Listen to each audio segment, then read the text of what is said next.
يا الله يا رحمن يا رحيم يا كريم. الحمد لله رب العالمين والصلاة والسلام على سيد المرسلين محمد وعلى آله وأصحابه أجمعين أما بعد فأعوذ بالله من الشيطان الرجيم بسم الله الرحمن الرحيم ومن آياته أن خلق لكم من أنفسكم أزواجا لتسكنوا إليها وجعل بينكم مودة ورحمة صدق الله العظيم. وقال النبي صلى الله عليه وسلم تنكح المرأة لأربع لمالها ولحسبها ولجمالها ولدينها فاظفر بذات الدين تربت يداك او كما قال علیہ الصلوۃ والسلام. میرے محترم بزرگوں اور عزیزوں، گزشتہ ہفتے اس عنوان پر گفتگو ہوئی تھی کہ نکاح کو کس طرح آسان بنائیں، اور بات کے بالکل اخیر میں یہ وعدہ ہوا تھا کہ انشاءاللہ آئندہ جمعے کو یعنی آج کے دن نکاح کی فضیلت اور کون سی جگہ پر ہمیں نکاح کرنا چاہیے اس عنوان پر گفتگو ہوگی. اللہ تعالیٰ سے دعا کریں اللہ تعالیٰ مجھے صحیح کہنے کی اور ہم سب کو ان باتوں پر عمل کرنے کی توفیق عطا فرمائے. میں نے آپ حضرات کے سامنے قرآن کریم کی ایک آیت پڑھی جس کے اندر اللہ تبارک و تعالیٰ نے نکاح کے متعلق یہ بیان فرمایا کہ اللہ تعالیٰ کی نشانیوں میں سے ایک نشانی یہ ہے کہ اللہ تعالیٰ نے تمہاری ذات کے تمہارے لیے جوڑے بنائے، ہر چیز کا جوڑا بنایا. جانوروں کے بھی جوڑے ہوتے ہیں نر مادہ، پرندوں کے بھی جوڑے ہوتے ہیں، مرغا مرغی کے بھی جوڑے ہوتے ہیں، درندوں کے بھی جوڑے ہوتے ہیں. جتنی مخلوق دنیا کے اندر پائی جاتی ہے ساری مخلوق کے اللہ تعالیٰ نے کیا بنائے ہیں؟ جوڑے بنائے. اسی طرح سے اللہ تعالیٰ نے انسانوں کے بھی جوڑے بنائے، مرد اور عورت کی شکل میں. ان جوڑے بنانے کا مقصد اللہ تعالیٰ نے یہ بیان فرمایا تاکہ تم اپنے جوڑوں سے سکون حاصل کرو. اللہ تعالیٰ نے انسان کے اندر جو ایک جنسی جذبہ جو کہ فطری ہے ودیعت کر دیا ہے، رکھ دیا ہے، اس جنسی جذبے کو تسکین دینے کے لیے نکاح کی شکل میں ہم نے تمہارے لیے ایک حلال راستہ بنایا. آپ اپنے تعلقات استوار کر کے اپنے آپ کو سکون فراہم کرو. جس مرد کا کسی خاتون سے نکاح ہو جائے وہ اس خاتون سے تعلقات بنا کر اپنے آپ کو سکون بخشے، اور وہ خاتون اس مرد سے اپنے تعلق بنا کر کے اپنے آپ کو سکون بخشے. قرآن کریم کے اندر بے شمار جگہ پر اللہ تعالیٰ نے نکاح کے فضائل بیان فرمائے، اور اللہ کے رسول صلی اللہ علیہ وسلم نے اپنی احادیث مبارکہ میں بیشتر مقامات پر نکاح کی فضیلتوں کو بیان فرمایا. ایک روایت حضرت ابو نجیح رضی اللہ تعالیٰ عنہ صحابی ہیں، بیان فرماتے ہیں آقا حضرت محمد صلی اللہ علیہ وسلم نے فرمایا کہ تم میں سے جو شخص نکاح کرنے کی وسعت رکھتا ہو، گنجائش رکھتا ہو. نکاح کرنے کی گنجائش کا مطلب یہ ہے کہ وہ عورت کے جو ضروری اخراجات ہیں ان کو پورا کر سکتا ہو. ضروری اخراجات کیا ہیں کہ بھئی 2 وقتوں کا اس کو کھانا فراہم کرے، میڈیم قسم کا جو بھی کھایا جاتا ہے، اور اس عورت کے ستر چھپانے کے لیے کپڑے لتوں کا انتظام کرے، اور اس کی رہائش کے لیے چھت کا انتظام کرے. خود کا نہیں ہے تو کرائے کے ذریعے بھی کر سکتا ہے. ان چیزوں کی جو شخص وسعت رکھتا ہو اس کو چاہیے کہ وہ کیا کر لے؟ نکاح کر لے. جو شخص وسعت کے باوجود نکاح نہیں کرتا وہ ہم میں سے نہیں ہے. کیا فرمایا اللہ کے رسول نے؟ وہ ہم میں سے نہیں ہے، وسعت کے باوجود نکاح نہ کرنے والا. ایک جگہ حضرت انس رضی اللہ تعالیٰ عنہ فرماتے ہیں کہ اللہ کے رسول صلی اللہ علیہ وسلم نے فرمایا جو شخص نکاح کر لیتا ہے وہ اپنا آدھا ایمان مکمل کر لیتا ہے. اس کو یہ چاہیے کہ بقیہ آدھا ایمان کے معاملے میں اللہ تعالیٰ سے ڈرے، تو اس کا ایمان کیا ہو جائے گا؟ مکمل ہو جائے گا۔ ایمان کو گویا کہ اللہ کے رسول نے اس حدیث کے ذریعے 2 حصوں میں تقسیم کر دیا۔ جب انسان نکاح کے بندھن میں بندھ گیا تو اس کا آدھا ایمان کیا ہو گیا؟ مکمل۔ کیونکہ نکاح کا اصل مقصد ہے آپ کو گندگی سے بچانا، بے حیائی سے بچانا، بد کرداری سے بچانا، آپ کی نظروں کو جھکانا۔ تو جب انسان نکاح کر لیتا ہے تو ایٹومیٹکلی اس کے اندر یہ ساری چیزیں کیا ہو جاتی ہیں؟ پیدا ہو جاتی ہیں۔ لہٰذا بہت ساری برائیاں جن کے اندر مبتلا ہونے کا اندیشہ ہوتا ہے، ان برائیوں سے انسان کیا ہو جاتا ہے؟ اس نکاح کی برکت سے بچ جاتا ہے، تو اس کا آدھا ایمان کیا ہو جاتا ہے؟ مکمل۔ اب باقی جو آدھا ایمان بچا ہے اس میں اور دوسرے احکامات جو اللہ تعالیٰ کے ان کو کرتا رہے، اللہ تعالیٰ سے ڈرتا رہے، اس کا ایمان کیا ہو جائے گا؟ کامل اور مکمل ہو جائے گا۔ اسی طرح ایک جگہ اللہ کے رسول صلی اللہ علیہ وسلم نے فرمایا من تبتل فلیس منا، کہ جو شخص نکاح نہ کرے، شادی نہ کرے، وہ ہم میں سے نہیں ہے۔ ایک اور حضرت ابو نجیح رضی اللہ تعالیٰ عنہ کی روایت ہے جس کے اندر رسول پاک صلی اللہ علیہ وسلم نے فرمایا محتاج ہے وہ شخص جس کی بیوی نہ ہو، اور فرمایا محتاج ہے وہ عورت جس کا خاوند نہ ہو۔ صحابہ نے پوچھا اللہ کے رسول اگرچہ بہت زیادہ مال والا وہ شخص ہو اور بہت زیادہ مال والی وہ عورت ہو؟ فرمایا کہ ہاں، اگرچہ وہ شخص مال والا ہو، دولت والا ہو، لیکن اس کے پاس بیوی نہ ہو تو وہ شخص کیا ہے؟ محتاج ہے۔ اسی طرح وہ عورت جس کے پاس بہت زیادہ مال ہو، وسعت ہو، لیکن شوہر نہ ہو، وہ عورت بھی کیا ہے؟ محتاج۔ کیوں؟ اس لیے کہ مال کا اصل مقصد کیا ہے؟ راحت، آرام طلب۔ انسان مال کس لیے کماتا ہے؟ محنت کس لیے کرتا ہے؟ تاکہ اس کو کیا ملے؟ آرام ملے۔ مال اس لیے انسان کماتا ہے نا کہ بھئی مجھے کیا ملے؟ سکون ملے، میری زندگی خوشحالی کے اندر گزرے۔ تو مال کا اصل مقصد راحت جو ہے وہ بغیر عورت کے حاصل نہیں ہو سکتا، اور مال کا اصل مقصد جو راحت پہنچانا ہے وہ ایک عورت کو بغیر خاوند کے حاصل نہیں ہو سکتا، بے چینی میں زندگی گزرتی ہے۔ اور اس کی تائید ایک اور حدیث سے ہوتی ہے، اللہ کے رسول صلی اللہ علیہ وسلم نے فرمایا، حضرت عائشہ رضی اللہ تعالیٰ عنہ روایت نقل کرتی ہیں کہ تم عورتوں سے نکاح کرو، وہ تمہارے لیے مال لائیں گی۔ کیا مطلب اس بات کا؟ مال لائیں گی، جہیز لائیں گی، پراپرٹی لائیں گی، جائیداد لائیں گی؟ علماء نے فرمایا مال لانے کا مطلب یہ ہے کہ جب آپ کسی خاتون سے نکاح کر لو گے تو آپ کی ذمہ داری کیا ہو گئی؟ بڑھ گئی۔ ابھی تک آپ اکیلے تھے، اب کتنے ہو گئے؟ 2 ہو گئے۔ ابھی تک آپ کے ذمے صرف آپ کا خرچہ تھا، اب آپ کے ذمے آپ کی بیوی کا خرچہ بھی بڑھ گیا۔ تو آپ محنت اور لگن کے ساتھ اب کیا کرو گے؟ مال کماؤ گے، اس کے اندر زیادہ کوشش کرو گے۔ تو آپ کے مال کی بڑھوتری کا اور مال کے زیادہ ہونے کا ذریعہ کون بنا؟ آپ کا نکاح بنا، آپ کی شادی بنی، آپ کی عورت بنی۔ اب جب آپ مال لے کر کے آؤ گے تو مال کا جو اصل مقصد ہے آرام حاصل ہونا، راحت حاصل ہونا، تو آپ کی بیوی آپ کے گھر کے انتظامات کو ایسا قائم کرے گی کہ جس کی وجہ سے آپ کو کیا ملے گا؟ آرام ملے گا، راحت ملے گی، آپ کو گھر کی ٹینشنوں سے کیا کر دے گی؟ فری کر دے گی۔ تو فرمایا کہ تم عورتوں سے نکاح کرو، تمہارے لیے کیا لائیں گے؟ مال لائیں گے۔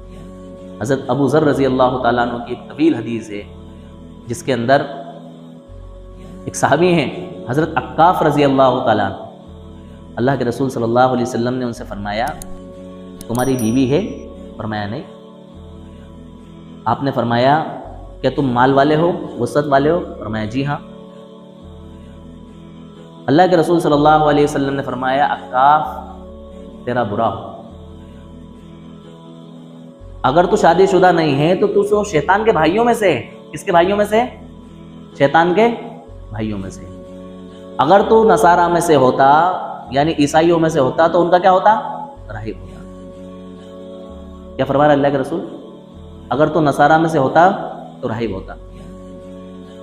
آگے فرماتے ہیں اللہ کے رسول صلی اللہ علیہ وسلم کہ اے عکاف نکاح کر لے، ورنہ پیچھے رہ جانے والوں میں سے رہ جائے گا، پیچھے رہ جانے والوں میں سے ہو جائے گا۔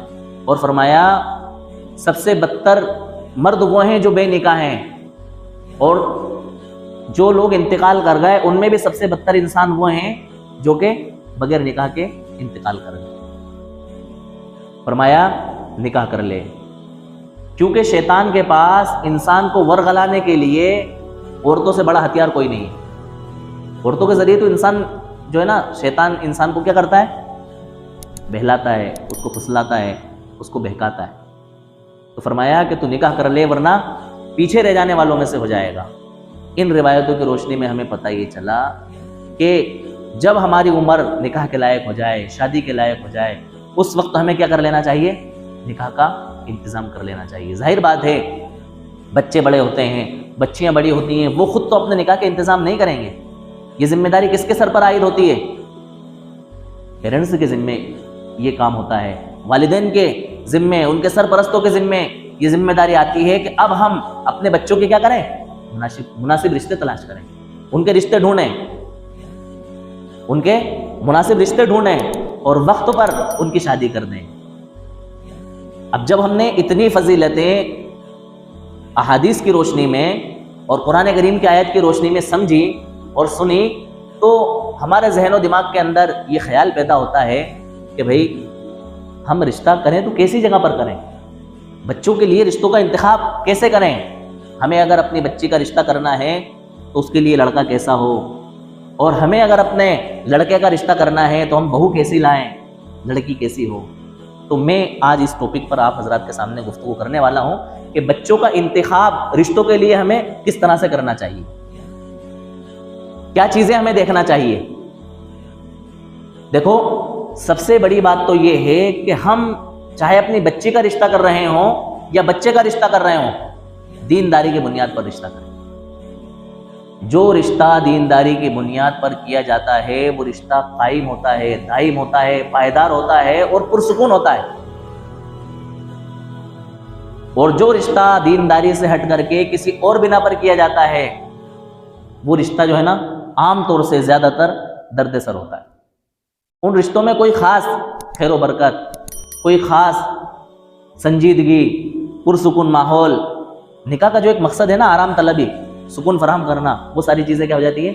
ناپید ہو جاتی ہیں۔ میں نے خطبے میں ایک آیت پڑھی، ایک حدیث پڑھی جس کے اندر اللہ کے رسول صلی اللہ علیہ وسلم نے کیا فرمایا؟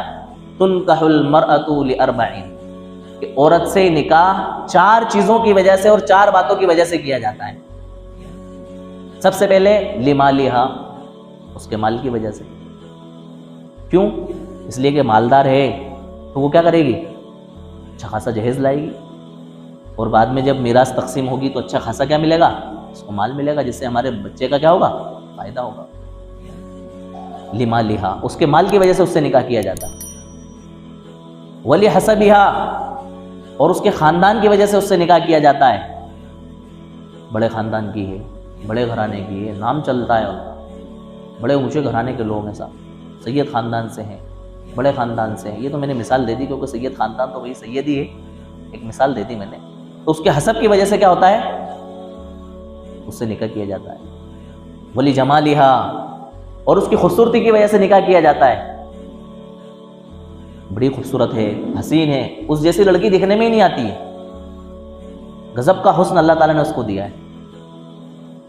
اور فرمایا ولی دینہا، اور اس کی دینداری کی بنیاد پر اس سے نکاح کیا جاتا ہے کہ بڑی دیندار ہے، بڑا سلجھا ہوا گھرانہ ہے، فضائل اعمال کی تعلیم ہوتی ہے گھر میں، ماشاءاللہ تعلیم کراتی ہے، جماعت میں جاتی ہے۔ اب میں نے یہ جو جماعت کا تذکرہ کر دیا تو اس کا یہ مطلب نہیں ہے کہ اور جو لوگ دوسری تنظیموں سے جڑے ہوئے ہیں یا دین کا کام کر رہے ہیں ان کی خواتین کر رہی ہیں تو وہ غلط کر رہی ہے، میرا مطلب نہیں ہے۔ میرے دماغ میں جو بات آئی میں نے کہہ دی، جس چیز سے میری زیادہ مناسبت ہے۔ تو فرمایا کہ اس کی دین کی بنیاد پر اس سے نکاح کیا جاتا ہے۔ اللہ کے رسول صلی اللہ علیہ وسلم نے فرمایا فَاظْفَرْ بِذَاتِ الدِّينِ، کہ دین کی بنیاد پر تم نکاح کرو، دین کی بنیاد پر نکاح کو لازم پکڑو۔ کیوں اللہ کے رسول صلی اللہ علیہ وسلم نے اتنا زور دیا؟ اس لیے دیا کہ جو رشتہ دین کی بنیاد پر قائم ہوتا ہے اس رشتے میں کیا ہوتا ہے؟ سکون ہوتا ہے، اس میں حقوق ادا کیے جاتے ہیں، اس میں حقوق پہچانے جاتے ہیں کہ مجھے اپنے شوہر کا کیسے حق ادا کرنا ہے، مجھے میرے شوہر کے ساتھ کس طرح سے پیش آنا ہے، کس طرح سے مجھے اپنے شوہر کی خدمت کرنا ہے، میرے سسر کے ساتھ مجھے کیسے پیش آنا ہے، ساس کے ساتھ کیسے پیش آنا ہے، نندوں کو کیسے ڈیل کرنا ہے، درانی جٹھانی کو کیسے ڈیل کرنا ہے، دیوروں سے کس طرح سے پیش آنا ہے، جیٹھ سے کس طرح سے پیش آنا ہے۔ پھر وہ ساری چیزیں جو ہے نا گھر کی ذمہ داریاں اس عورت کے اوپر عائد ہوتی ہیں، اور وہ عورت ایک گھر کو جنت کا باغ بناتی ہے۔ جو رشتہ کائے کی بنیاد پر ہوتا ہے؟ دین کی بنیاد پر ہوتا ہے۔ ایک بزرگ نے ایک یہودی شخص سے مشورہ کیا کہ بھائی آپ مجھے بتائیں میری لڑکی کے فلاں فلاں جگہ سے جو ہے نا پیغام آ رہا ہے نکاح کے، میں کون سی جگہ اپنی بچی کا رشتہ کروں؟ تو پہلے تو وہ یہودی شخص خاموش رہا، اس نے کہا کہ بھائی میرے سے مشورہ کرنے کا کیا مطلب؟ میں تو آپ کے مذہب کا نہیں ہوں، آپ کے دین والا تو نہیں ہوں، میں تو یہودی ہوں، آپ مسلمان ہیں، آپ کسی مسلمان سے مشورہ کرتے ہیں؟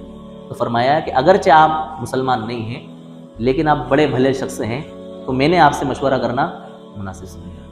تو انہوں نے کہا کہ بھئی جب آپ نے مجھ سے مشورہ کیا ہے تو جتنی لسٹ آپ نے مجھے بتائی ہے نا ناموں کی، ان میں تو مجھے کوئی شخص بہتر نظر نہیں آتا۔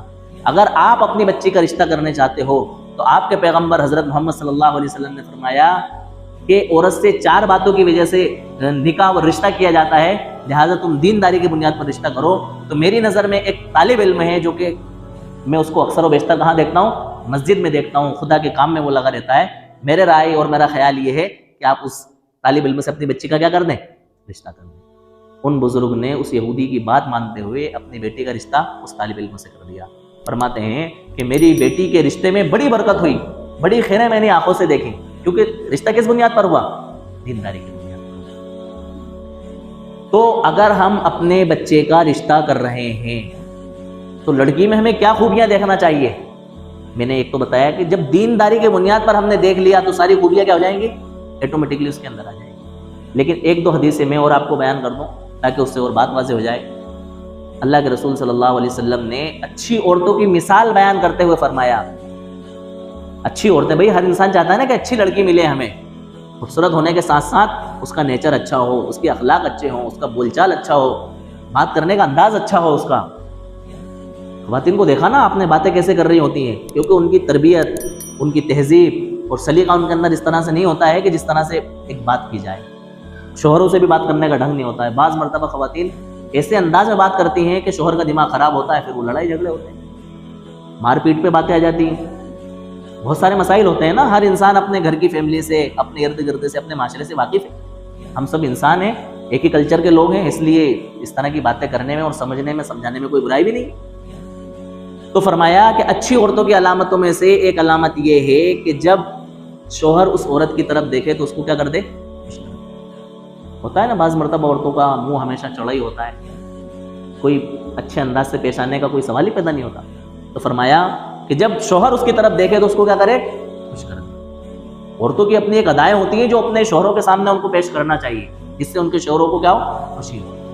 اور فرمایا جب اس کا خاوند اس کو کسی بات کا حکم کرے تو اس کی اطاعت کرے، ٹالم ٹول نہ کرے۔ بھئی مجھے پانی پلا دو تو یہ نہ کہے کہ ہاں ٹھیک ہے میں پلا دوں گی، یا آپ ہی خود جا کر کے پی لو، یا بیٹا تو لا، نہیں، بلکہ خود کرنے کی کوشش کرے۔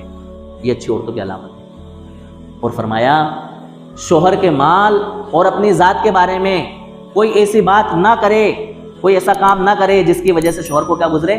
ناکافہ گزرے۔ یہ اچھی عورتوں کی علامت ہے۔ ایک روایت میں فرمایا اللہ کے رسول صلی اللہ علیہ وسلم نے کہ تم بہت زیادہ بچے پیدا کرنے والی عورتوں سے نکاح کرو، میں تمہاری کثرت تعداد کو دیکھ کر کے کیا کروں گا؟ کہ میری امت کی تعداد کیا ہے؟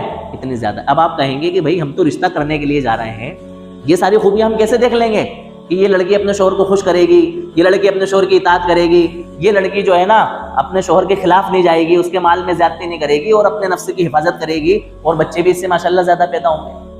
یہ کیسی بات کر رہے ہیں آپ؟ پہلے سے ہم کیسے سمجھ لیں اس بات کو؟ تو اس کو سمجھنے کا آئیڈیا یہ ہے کہ ہم جس گھرانے میں رشتہ کرنے کے لیے جا رہے ہیں اس گھرانے کی عورتوں کا چال چلن ہم دیکھیں گے، اس گھرانے کی عورتوں کا بول چال ہم دیکھیں گے، اس گھر کے عورتوں کی جو ہے نا اپنے شوہروں کے ساتھ کس طرح سے پیش آتی ہیں، ان معاملات کو ہم دیکھیں گے تو ہمیں محسوس ہو جائے گا کہ بھئی اس لڑکی میں بھی کیا ہے؟ والی صفات منتقل ہو رہی ہیں۔ دیکھو عام طور سے بچوں میں باپ کی صفات منتقل ہوتی ہیں اور بچیوں میں ماں کی صفات منتقل ہوتی ہیں، اور اس گھرانے کی جو خواتین ہیں اس لڑکی کی پھوپھیاں ہیں، اس لڑکی کی بہنیں ہیں، اس کی ماں ہیں، ان لوگوں کو دیکھ کر کے ہم یہ اندازہ لگا لیں گے کہ یہ عورت جو ہے نا اپنے شوہر کی فرما بردار بنے گی، اپنے شوہر کی اطاعت گزار بنے گی اور اپنے شوہر کو خوش کرنے والی بنے گی۔ ان چیزوں کے ذریعے کیا لگایا جا سکتا ہے؟ اندازہ لگایا جا سکتا ہے۔ اور یہ تبھی ممکن ہوگا تب ہم رشتہ کس بنیاد پر کریں گے؟ دینداری کی بنیاد پر کریں گے۔ آج ہمارے رشتے دینداری کی بنیاد پر نہیں ہو رہا ہے۔ سب سے زیادہ فوکس اگر کسی چیز کو آج اس دور میں کیا جا رہا ہے تو وہ ہے حسن و جمال، خوبصورتی۔ بس لڑکی میں حسن ہے، لڑکی دکھنے میں بہت اچھی لگ رہی ہے، آگے کیا ہے اس سے ہمیں کوئی بحث نہیں ہے۔ یا اگر بہت زیادہ ہم نے دیکھا تو یہ دیکھا کہ بھائی لڑکی جو ہے ہمیں کوئی بحث نہیں، 2 کلر بنائے، ہم کیا سمجھاتے ہیں بعد میں؟ اللہ تعالیٰ نے 2 کلر بنائے، کالے یا گورے، لیکن پیچھے ہمارے کیا چھپا ہوا ہوتا ہے؟ اس لڑکی کا مال۔ پیسے والی ہے، مال والی ہے، بھیا تمہاری زندگی سدھر جائے گی. لڑکا کہہ رہا ہوتا ہے کہ نہیں صاحب مجھے نہیں جم رہی. وہ اپنے دوستوں کے ذریعے خبر پہنچا رہا ہوتا ہے، امی کو بھی پہنچا رہا ہوتا ہے، ابو کو بھی پہنچا رہا ہوتا ہے کہ مجھے تو وہ نہیں جم رہا رشتہ. لیکن ماں باپ اس کو دبا رہے ہوتے ہیں کہ نہیں نہیں بیٹا بہت بھٹیا لڑکی ہے، وہ کلر ہی تو ہے، کیا کرنا اپن کو، کلر سے کوئی فرق نہیں پڑتا. اس کے پیچھے ہماری کیا چیز چھپی ہوتی ہے؟ اس کا مال. دونوں چیزیں زائل ہونے والی ہیں، مال بھی ختم ہونے والا ہے اور جمال بھی ختم ہونے والا ہے. جمال یعنی حسن و خوبصورتی کتنے دن چلے گی بھئی؟ ہر شخص اس کی ایک عمر ہوتی ہے نا خوبصورت رہنے کی، اس کے بعد میں دھیرے دھیرے اس کی خوبصورتی کیا ہو جاتی ہے؟ مدھم پڑ جاتی ہے. 1-2 دن اگر انسان بیمار ہو جائے تو اس کے چہرے کے اثرات متغیر ہو جاتے ہیں، تو حسن اور خوبصورتی بھی کیا ہو جائے گی؟ ختم. اور مال بھی ختم ہو جاتا ہے. راتوں رات جو لوگ کروڑ پتی ہوتے ہیں وہ کیا بن جاتے ہیں؟ کروڑ پتی بن جاتے ہیں، ہے نا. جو لوگ اچھے مال اور دولت والے ہوتے ہیں، کچھ ایسی پھٹکار ہوتی ہے، کچھ ایسے نقصانات ہو جاتے ہیں کہ ان کا دیوالیہ نکل جاتا ہے اور سارا معاملہ ان کا تہس نہس ہو جاتا ہے. باقی رہنے والی اگر کوئی چیز ہے تو وہ کیا ہے؟ دین. اس دین کی بنیاد پر وہ آپ کے گھر کو جنت کا نمونہ بنائے گی، آپ کے بچوں کی بہترین تربیت کرے گی، آپ کے بچوں کو واقعتاً حقیقی معنی میں کیا بنائے گی؟ انسان کے بچے بنائے گی. اس لیے لڑکی کا انتخاب کرتے وقت ہمیشہ دینداری کو فوکس کرو. کس بات کو فوکس کرو؟ دینداری کو. اب دینداری کے لیے ایسا تو نہیں ہے کہ کوئی بھی بس آیا اور اس نے بہترین اپنے آپ کا ایک دم سے سدھار کر لیا. نہیں، اس کی بنیادیں بچپن سے رکھی جاتی ہیں. دینداری کی بنیادیں بچوں کو اور بچیوں کو بچپن سے ہی دیندار بنایا جاتا ہے. ان کے ماں باپ بھی دیندار ہوتے ہیں، ان کے گھر میں دینی ماحول ہوتا ہے، تو پھر وہ بچے کیا بنتے ہیں؟ دیندار بنتے ہیں. بعد میں چل کے دیندار نہیں بن سکتے. اور ایک چیز میں آپ کو بتا دوں، آپ یہ کہیں گے کہ ہم نے بہت سارے پڑھے لکھوں کو بھی دیکھا ہے، عالموں کو بھی ہم نے اپنی بیویوں پر ظلم کرتے ہوئے دیکھا ہے، اور عالماؤں کو بھی ہم نے اپنے شوہروں پر ظلم کرتے ہوئے اور بدتمیزی کرتے ہوئے دیکھا ہے. یقیناً آپ صحیح کہہ رہے ہوں گے اور آپ کے ذہن میں یہ خیال صحیح ہے، ایسا ہوتا ہے. لیکن ایک نہ ایک دن اس علم کی برکت سے اللہ تعالیٰ ان کو سمجھ دیتے ہیں اور ان کو عمل کرنے کا موقع ملتا ہے. علم دین کی خاصیت تو یہی ہے نا کہ ایک نہ ایک دن انسان کیا کر لیتا ہے؟ اس پہ عمل کر لیتا ہے. اس کو احساس ہوتا ہے کہ نہیں یار مجھے اب کیا کرنا چاہیے، اپنے اندر سدھار پیدا کرنا چاہیے. میری عمر کافی ہو گئی ہے، بچے ہوشیار ہو گئے ہیں، اب مجھے چھٹپن کیا کرنا چاہیے؟ اپنے اندر سے ختم کرنا چاہیے. تو دینداری کی بنیاد پر اگر کچھ پھڈے ہو بھی رہے ہیں، کچھ جھگڑے ہو بھی رہے ہیں شروعات میں، تو وہ جھگڑے بعد میں چل کے کیا ہوتے ہیں؟ ختم ہو جاتے ہیں. اور اگر خدا نخواستہ جلدی ختم نہ ہو، 8-10 سال ان کو ختم ہونے میں لگ رہے ہیں، تو اتنا تو طے ہے کہ گھر نہیں بگڑتا ہے. کیونکہ وہ آگے پیچھے کا سوچتے ہیں، نفع اور نقصان دیکھتے ہیں، ان کو پتا ہوتا ہے، دین ان کی نظروں میں ہوتا ہے، ان کو پتا ہوتا ہے کہ ہمیں یہ کام نہیں کرنا ہے. دھیرے دھیرے وہ سدھارنے کی کیا کرتے ہیں؟ کوشش کرتے ہیں. یہ دینداری کی برکت پہ جو رشتہ ہوتا ہے نا، اس کی بنیاد پر یہ ساری چیزیں پیش آتی ہیں. یہ تو بات ہوئی لڑکی کی، کیونکہ ہمیں شارٹ کر کے چلنا اور بات جلدی ختم کرنا ہے. اگر انہی ٹاپک پہ بات کرتے رہیں گے تو دوسری باتیں تو رہ جائیں گی نا. اب رہی بات لڑکے کی، تو لڑکا ہم کس طرح کا دیکھیں؟ لڑکے میں عام طور سے مال دیکھا جاتا ہے. کیا دیکھا جاتا ہے؟ مال. پیسے والا کتنا ہے، کتنا کماتا ہے، انکم کتنی ہے، کیا کام کرتا ہے. اس مال کو دیکھ کر کے لڑکی کا رشتہ اس سے کر دیا جاتا ہے.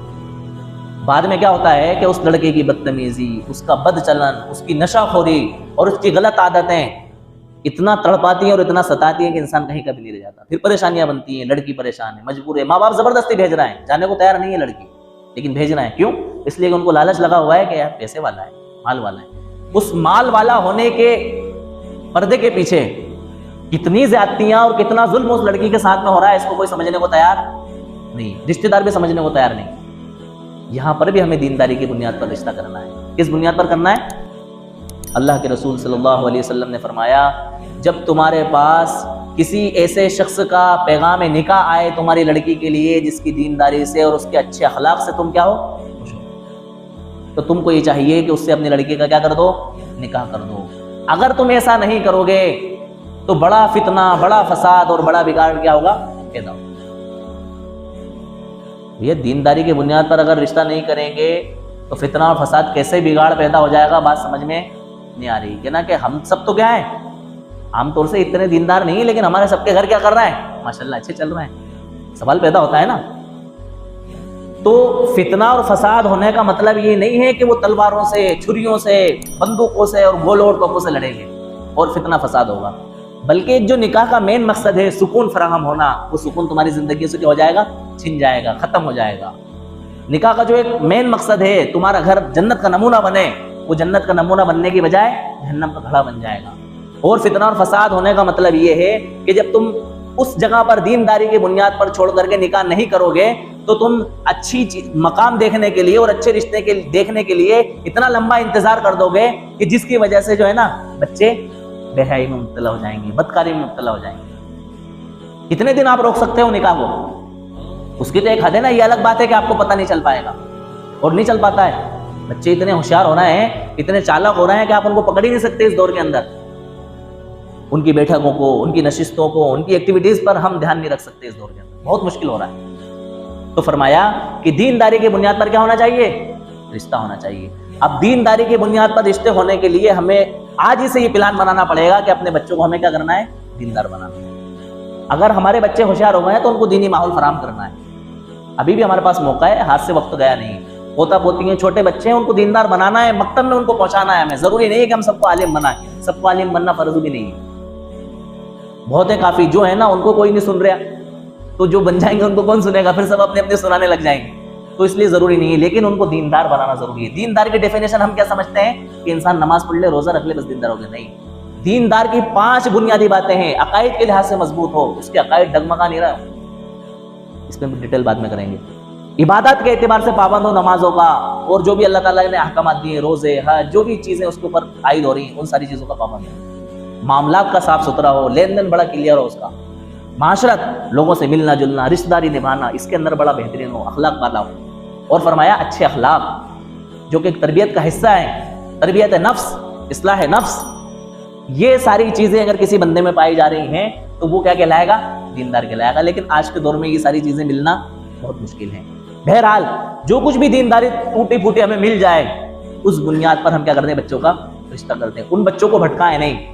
آج کل صرف اس بنیاد پر کہ یہ کھٹا, یہ میٹھا, یہ مناسب نہیں, یہ غیر مناسب ہے, یہ موقع مناسب نہیں ہے, ہم نے بچوں کو ہے نا آدھی عمر ان کی ضائع کر دی. 25 سال بچوں کی عمر ہو گئی, 30 سال بچوں کی عمر ہو گئی, 27 سال بچوں کی عمر ہو گئی, لیکن ہم ان کے نکاح کا اور رشتے کا کوئی انتظام نہیں کرتے. لڑکی پڑھی لکھی ہے صاحب, لڑکا ہم کیا دیکھنا چاہتے ہیں؟ پڑھا لکھا دیکھنا چاہتے ہیں. لڑکا پڑھا لکھا ہے صاحب, ڈاکٹر بن رہا ہے, ہم چاہ رہے ہیں کہ کوئی لڑکی بھی ڈاکٹر مل جائے تو دونوں میاں بیوی کیا کریں گے؟ بہت اچھی سوچ ہے آپ کی, لیکن اس کے لیے جلدی کریں. آپ اتنا وقت تو نہیں لگائیں ڈھونڈنے کے لیے. اگر آپ کا مقصد صرف لڑکی پڑھی لکھی دیکھنا ہے تو پھر آپ دوسری چیزوں کو بھول جائیں, دوسری چیزوں پہ فوکس نہ کریں. ہوتا کیا ہے, اگر ہم لڑکی پڑھی لکھی لڑکی کا رشتہ کرنے کے لیے پڑھا لکھا لڑکا تلاش کرنا ہے تو بعض مرتبہ وہ لڑکا لڑکی کے معیار کا نہیں ہوتا ہے. لڑکی کی تعلیم زیادہ اور لڑکی کی تعلیم کم, جوڑے نہیں بیٹھ رہا ہے. اچھا, بعض مرتبہ لڑکے کی تعلیم زیادہ اور لڑکی کی تعلیم کم. بعض مرتبہ یہ ہوتا ہے کہ لڑکے کی تعلیم بھی اچھی, لڑکی کی تعلیم بھی اچھی, لیکن دیکھنے میں بھدا. اب آپ کیا کریں گے؟ لڑکے کی تعلیم بھی اچھی, لڑکی کی تعلیم بھی اچھی, اور لڑکا دکھنے میں بھی خوبصورت, لیکن گھر سے غریب. کیا ہے؟ گھر سے غریب.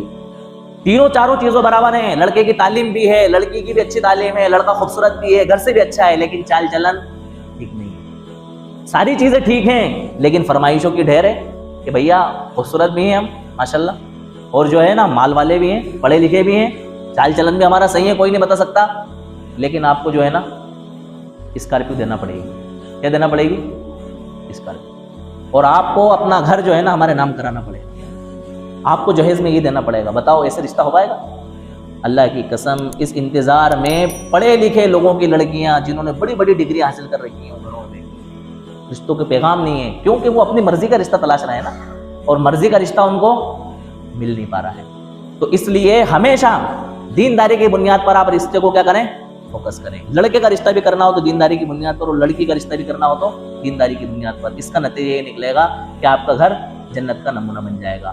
آج کی بات ہم یہی ختم کر رہے ہیں. اگلا ٹاپک انشاءاللہ کہ کن چیزوں سے ہم نے رشتے کو مشکل بنا لیا ہے اور پریشان کن بنا لیا ہے, ان چیزوں کو ہمیں کیسے ختم کرنا چاہیے, اور وہ چیزیں کون کون سی ہیں جن کی وجہ سے ہمیں رشتوں میں پریشانیاں آ رہی ہیں. اس بات کو انشاءاللہ ہم اگلے جمعے میں بیان کریں گے. اللہ تعالیٰ ہم سب کو عمل کرنے کی توفیق عطا فرمائے. وآخر دعوانا الحمدللہ رب